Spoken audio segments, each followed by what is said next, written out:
मुस्तफा मरहबा मरहबा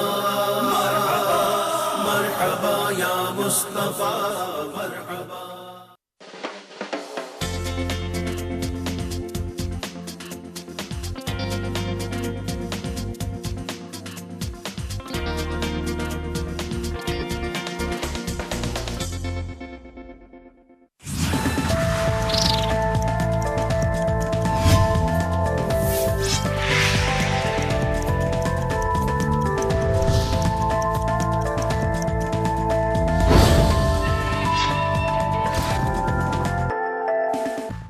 नमस्कार, मैं हूं अविंद्र आशुतोष। बहुत बहुत स्वागत है हमारे खास कार्यक्रम मुंबई की आवाज़ में।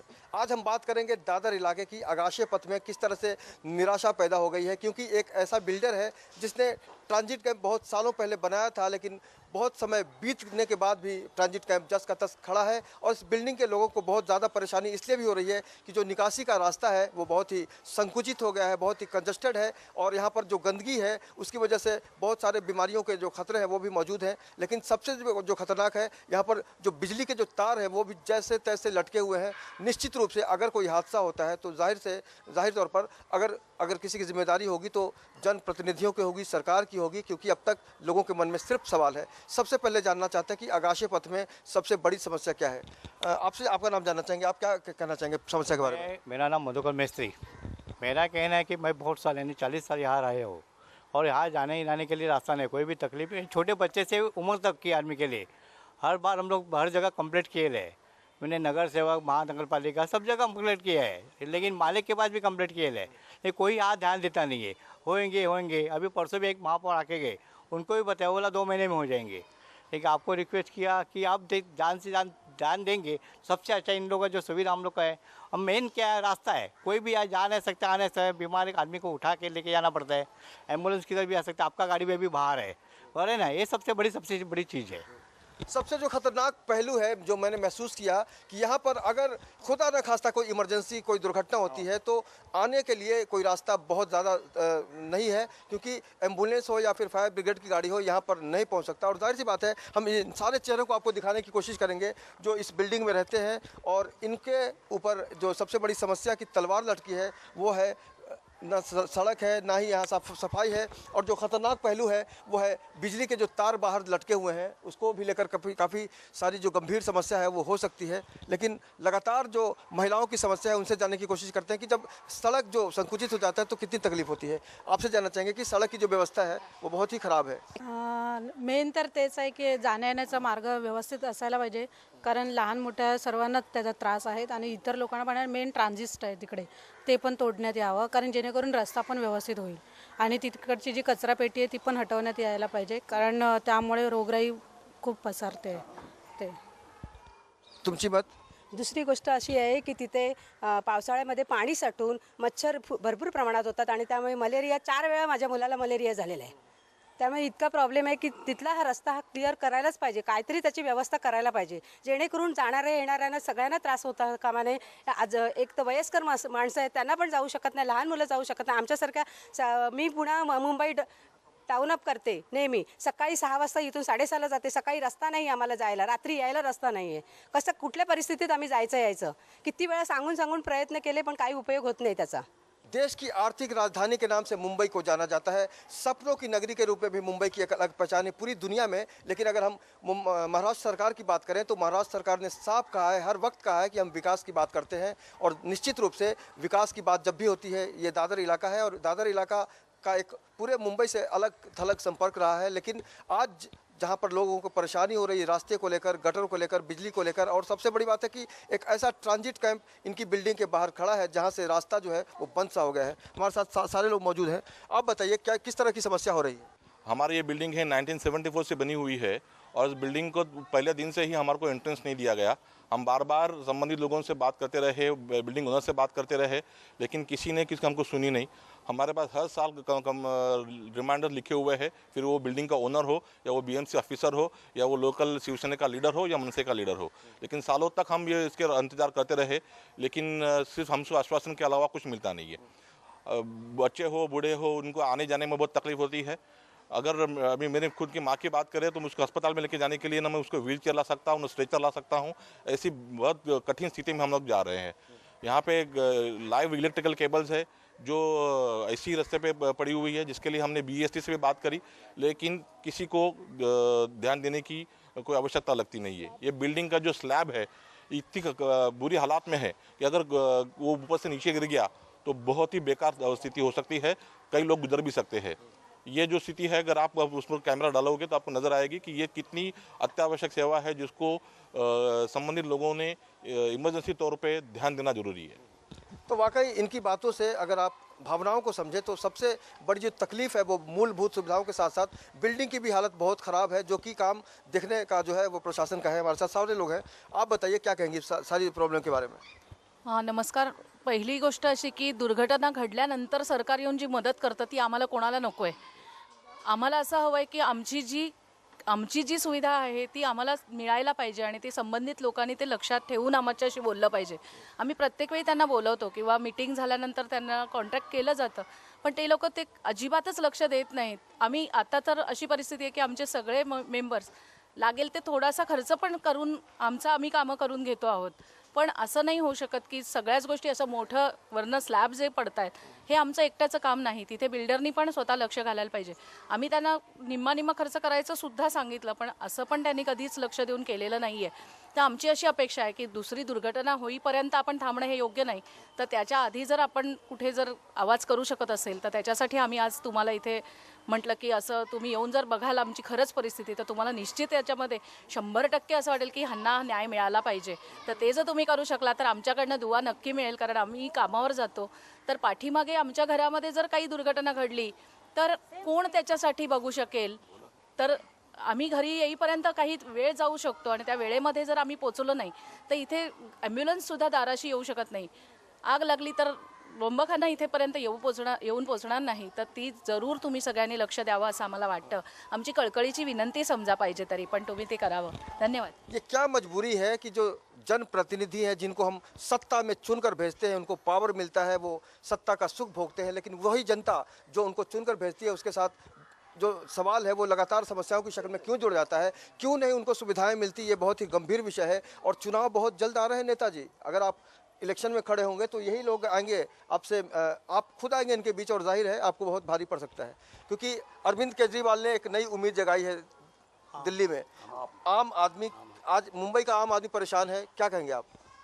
आम आदमी के लिए तो बड़ी कठिन समस्या है यहाँ पे, क्योंकि मुंबई में तो आम आदमी को कोई पूछता ही नहीं है। खाली वोट के टाइम पे लोग आते हैं और नमस्कार करके बोलते हैं हमको वोट दो, आपका सब काम हो जाएगा, ये हो जाएगा, ऐसे ही आश्वासन मिलते हैं, लेकिन कोई काम होता नहीं। लास्ट कॉरपोरेट इलेक्शन में हम लोग ने ऐसा लेटर लिख के दिया, लेकिन वो कॉरपोरेटर चेंज हुए, लेकिन उन्होंने कुछ काम ही नहीं किया जो हमारे लिए। मतलब निकल गया है तो पहचानते नहीं, यूं जा रहे हो जैसे हमें जानते नहीं। तो कहीं ना कहीं से इस गीत का जो भाव, पूरा जो दर्द है वही इन लोगों के साथ इनकी ज़ुबान पे, इनके चेहरे पे चस्पा है। आपसे जानना चाहेंगे कि यहाँ के जो बिल्डर है, यहाँ कौन बिल्डर है जिन्होंने ट्रांजिट कैंप बना के रखा हुआ है? यहाँ से जो ट्रांजिट कैंप तो अभी पता नहीं सकता कि 15-20 साल हो गया ट्रांजिट कैंप बन गए, और लेकिन अभी जो हमारी है यहाँ तो अभी पहले मेहता साहब थे, बराबर है। अभी जो बिल्डर बदली हुए 2 साल हो गया, वो तेंदुलकर करके ओनर जो है मालिक है, बराबर है। अभी उन्होंने बनाया, किसके रोड का प्रॉब्लम है, पहला उनका वो आगे वाला बिल्डिंग भी था। आप लोगों ने कभी शिकायत की इस मकान की जो जर्जर स्थिति है? बहुत अब लिखे भी दिए, ऐसा कुछ नहीं कि बात किया और छोड़ दिया, लिख के भी दिया कि जो वहाँ से वो जो जितना हो गया आपको तकलीफ है, भाड़े के बारे में आपको तकलीफ है, कोई वो तो नहीं, भाड़ा तो बराबर भरते हैं सब लोग, तो आप ध्यान क्यों नहीं देते? वो आपका फर्ज है ना कि ध्यान देना आपका सबसे बड़ी चीज़ है। व्यवहार दोस्ती का रहना चाहिए, लेकिन दुर्भाग्यपूर्ण यहाँ व्यवहार जो है वो मतलबपूर्ण है, स्वार्थपूर्ण है, और कहीं ना कहीं से पूरा जो एक सिस्टम सरकार की तरफ से सामने आ रहा है उसमें हम काफ़ी सारे सवाल महसूस। आपसे जानना चाहेंगे ये जो ट्रांजिट कैंप है इसको किस तरह से हटाया जा सकता है, और इसके बिल्डर कौन है? हाँ जी, ये तो है कि मिसेस तेंदुलकर एसोसिएशन, उन्होंने SRA के अंदर इसका एरिया को डेवलप किया था। चंद लोगों का कुछ सवाल वजह से, पर्सनल प्रॉब्लम की वजह से वो जो है उनको जगह मिली नहीं है। तो अगर उनको जगह दे के स्थलांतरित किया जाए तो ये समस्या हो सकती है जो चुटकी से हो सकती है, लेकिन संबंधित लोगों को ध्यान ही नहीं देना है और इस समस्या को लिंगरिंग रखना है, यही इसमें से मालूम पड़ता है। मतलब वादे पे वादे कर रहे हैं लेकिन निभा नहीं रहे। जी सर, जी सर। तो वाकई अगर आप किसी को वादा करते हैं, जब आप पर भरोसा करता है आम आदमी और उसके साथ धोखा होता है, तो निश्चित रूप से सवाल उठता है कि वाकई हम किस पर यकीन करें, क्योंकि हम टैक्स भरते हैं और हम मुंबई के नागरिक हैं। आपसे जानना चाहेंगे कि आपका नाम क्या है और किस तरह से समस्या को देखते हैं। मेरा नाम संजीव जायसवाल है। सबसे पहले मैं लेमन चैनल को धन्यवाद देना चाहता हूँ कि जो यहाँ पे आए और हम लोग की जो समस्या है, आम आदमी की जो समस्या है, ये बिल्डिंग में कम से कम 40 से 50 लोग रहते हैं, तो उनको यहाँ पे जो बिल्डिंग की अभी जो कंडीशन है वो तो बेहद नाजुक है। समझो अभी तो ठंडी है, फिर गर्मी आएगी, लेकिन बारिश के टाइम में ऐसा लगता है कि बिल्डिंग कब गिरेगी और लोगों का क्या हाल होगा।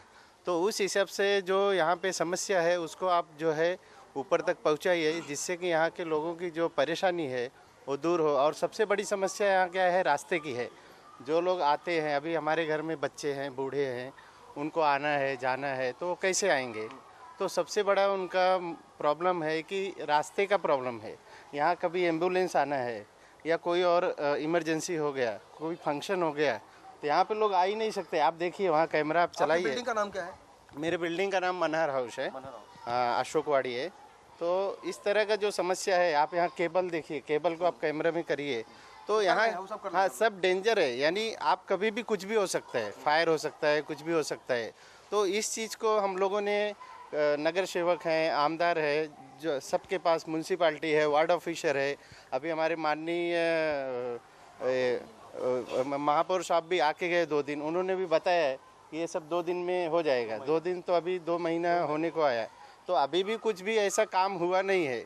तो हमारा ऐसा कहना है आपके चैनल के द्वारा कि ये काम जो है जल्दी से जल्दी हो जावे, जिससे आम आदमी की जो समस्या है वो सॉल्व हो जावे, ख़त्म हो जावे। धन्यवाद। और मनहर बिल्डिंग के जो लोग हैं उनके मन में लगातार असुरक्षा की भावना है, बीमारी का खतरा महसूस कर रहे हैं।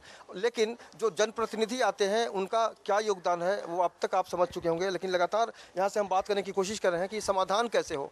जब भी हम समस्या की बात करते हैं तो समाधान की भी बात होनी चाहिए। क्या करना चाहिए सरकार को? आपको नहीं लगता कि सरकार सोई हुई है? सरकार तो सोई हुई है, लेकिन अभी सरकार का अभी आम आदमी जैसा पार्टी अभी आना चाहिए, ऐसा लग रहा है सबको। जो दिल्ली में अभी आम आदमी आ गई, ऐसा बॉम्बे में भी आना चाहिए, जो लोगों का सुविधा का कुछ ध्यान दे। ये अभी जो इधर जो पॉलिटिक्स है वो खाली आश्वासन देते हैं कि हम आएंगे, ये करेंगे, वो करेंगे, लेकिन इधर कोई आता नहीं है। जितना बार इधर हम लोग इतना बार रिमाइंड किया है, बीएमसी को रिमाइंड किया है, हर एक को रिमाइंड किया है, कांग्रेस सबको, सब हर पार्टी को रिमाइंड किया है, लेकिन कोई ध्यान देता नहीं है। यहाँ जो स्लैब अभी आप इधर खड़े हैं, लेकिन कभी ऊपर से गिरेगा वो कुछ मालूम नहीं पड़ता है स्लैब। मैं भी यहाँ पर टपक सकता हूँ कभी भी, तो निश्चित रूप से ये बहुत गंभीर सवाल है। मिस्टर है सीताराम कुंटे जी, अगर इस कार्यक्रम को देख रहे हो तो निश्चित रूप से अपने दिल पर हाथ रख कर पूछिएगा कि दादर के इन लोगों ने क्या गुनाह किया है। क्या इन्होंने टैक्स नहीं भरा है, या फिर इन्होंने कभी वोट नहीं दिया है जिससे सरकार बनती है, और आप सरकार बन के सरकार की तरह रहते हुए भी यहाँ के लोगों की जो दुख तकलीफ है उसको सुनने से बचते नजर आ रहे हैं। काफ़ी सारे लोग हैं। हाँ, तुम्ही सांगा तुमचं नाव पहिले। मला एवढंच सांगायचं आहे की आम्ही वयस्कर माणसं आहोत.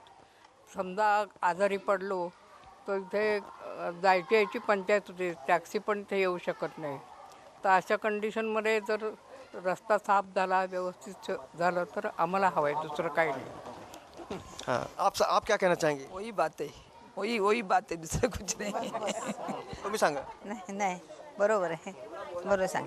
व्हायला हवं म्हणून नाही, व्हायला हवं. या सर्व गोष्टींमध्ये बदल व्हायला हवं. स्लॅब वाकई इनकी जो भावनाएं हैं उसको आप समझ सकते हैं कि कितनी परेशानी महसूस कर रही है, लेकिन ये इनका जो सीधापन है, इनके अंदर जो शराफत है, वही इनका चेहरा जो है वो बयान कर रहा है, क्योंकि वो बहुत ज़्यादा बोल नहीं सकती, लेकिन उनके भावों को समझा जा सकता है. हाँ जी, घर में स्लॅब पड़ा था,